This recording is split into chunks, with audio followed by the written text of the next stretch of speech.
జీవితంలోని సంఘర్షణలను ఎదుర్కొనే శక్తి తన మనస్సుకు లేదని తలిచేవారికి తమ ఆత్మబలం మీద విశ్వాసం ఉండదు. అప్పుడు వారు సద్గుణాలను త్యజించి దుర్గుణాలను అలవర్చుకుంటారు. యథార్థానికి మనిషి మనసులో ఆత్మవిశ్వాసం లోపించినప్పుడే వాని మనస్సులో దుర్మార్గం జనిస్తుందని గుర్తించాలి. ఆత్మవిశ్వాసమే సచ్చీలతను ధారణ చేస్తుంది. ఈ ఆత్మవిశ్వాసం అంటే ఏమిటి?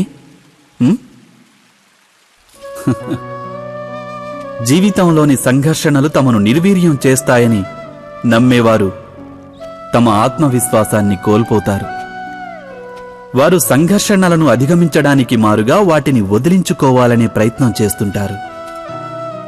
అలా కాక సంఘర్షణలు తమను అధిక శక్తివంతం చేస్తాయని విశ్వసిస్తే సరిగ్గా వ్యాయామం వలన దేహశక్తి పెరిగినట్లు ప్రతి ఒక్క సంఘర్షణతో పాటు వారిలో ఉత్తేజం పెరుగుతుంది. అనగా ఆత్మవిశ్వాసం అంటే ఏదో కాదు, అది ఒక మానసిక స్థితి, జీవితాన్ని దర్శించే ఒక అద్భుత దర్పణమది. అయినా జీవితాన్ని దర్శించగలిగే సామర్థ్యం మనిషి వశంలోనే ఉంటుంది కదా. మీరే ఆలోచించండి.